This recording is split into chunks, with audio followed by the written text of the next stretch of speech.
Mission Day 415. First International Colony Ship Dandelion. Captain's log. All systems are performing as expected, although we had to readjust the solars and fix the usual drainage pipe buildup. The crew, however, is struggling. It's not that they weren't prepared or trained for this, it's that you cannot prepare for this experience, as we're the first ones to go through it. Is this what Columbus felt like when he sailed across the Atlantic aboard the Santa Maria? How do I describe it? For one, there's the confinement of the ship. Whatever you do, the ship doesn't change. You get tired of seeing the same bulkheads after a while. It's a good thing that the clocks and the day-night rhythm of the ship work fine. That way, we at least don't lose our sense of time. But looking out the window, there's just nothing to hold the eye. Just the vast blackness of space, speckled with billions and billions of stars. Too many to create patterns that the mind would call familiar.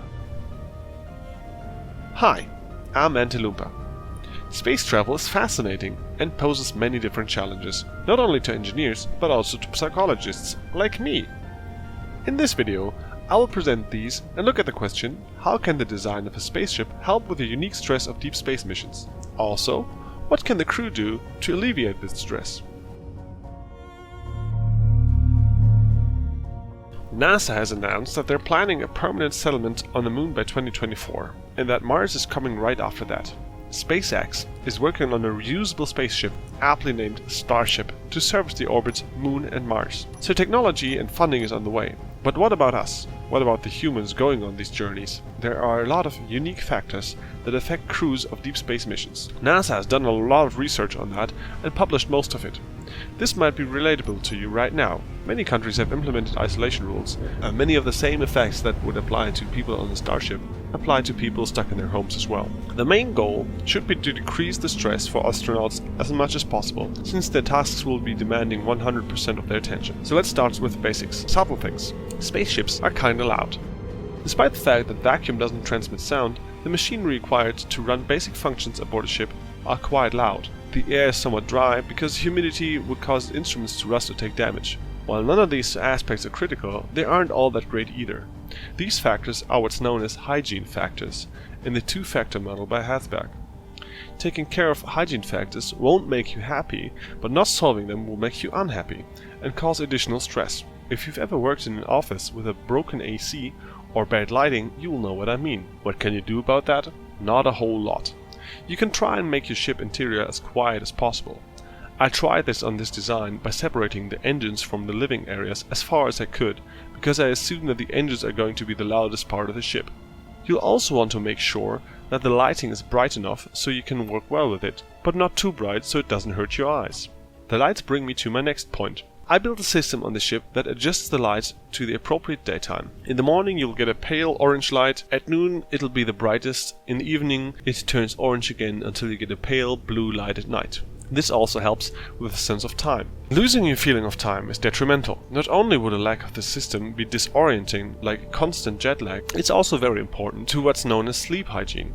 You see, with the changing of light during the day, your body produces a hormone called melatonin. Melatonin makes you sleepy and enables optimal regeneration during sleep. Lack of good sleep would cause all sorts of problems down the line, from increased stress to all sorts of health issues. Long story short, a lack of sleep could probably kill you. While this hasn't been reproduced in humans, as far as I know, animals kept awake for too long have died from degradation of nerves in their spinal cord. By the way, please don't conduct experiments on animals. Also, to a lesser degree, and to all you quarantine people out there, it's imperative to maintain a routine, do sports, have a purpose. This is why the ship includes a little hamster wheel-like running track and a little area near the engines where you could potentially run in a cycle. I already mentioned how disorientation can be a problem, which is why it's helpful to have pictures of Earth with you on a long trip. NASA fears that without being able to physically see your beautiful home planet, you develop the meanest case of homesickness ever. There's no real cure for it unless you manage to feel at home in your spaceship. In their paper, Patterns in Crew-Initiated Photography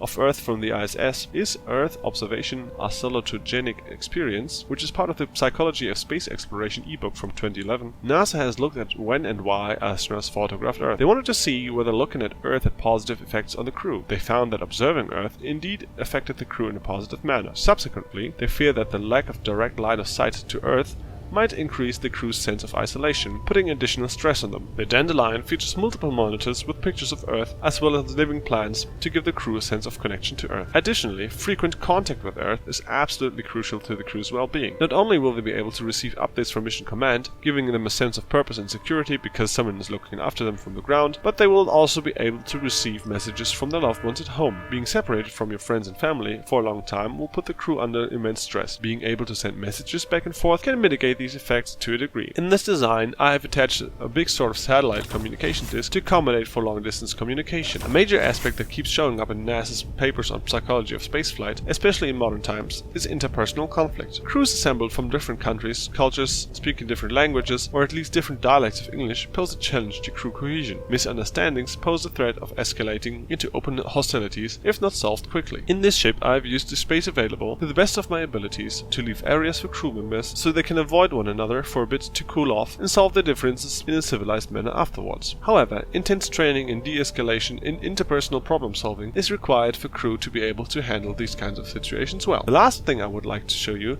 is the recreational area. It's common knowledge at this point that recreational physical activity like running is not only good for your physical health but for your mental health as well. Sometimes the only way to clear your head may be to go on a good jog. So what can you take away from this? To sum it up, first of all, decrease unnecessary stresses such as noise or bad lighting. Maintain a regular schedule for your day.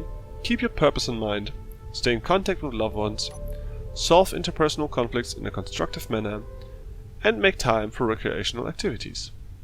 And all of these tips work for those of you isolated in their homes right now too. That has been both my take on the psychology of spaceflight as well as my tour of the Dandelion. I hope you enjoyed this video. If you did, leave me a like. If you didn't, tell me how I can improve. If you want to see more, subscribe to my channel and stick with me for a little announcement at the end here. Because I am looking for a crew. I want to send 4 people on the adventures of their lifetimes, colonizing an alien planet. If you want to be part of an interesting, intense role-playing scenario in Space Engineers, head over to my Discord and see how you can become a part of this. We'll begin playing in June, so make sure you have time around then, and also that you'd be available during the evenings in Central Europe. Stay healthy, people, and I'll leave you off with an animation of the Dandelion switching over from flight mode to base mode. Enjoy!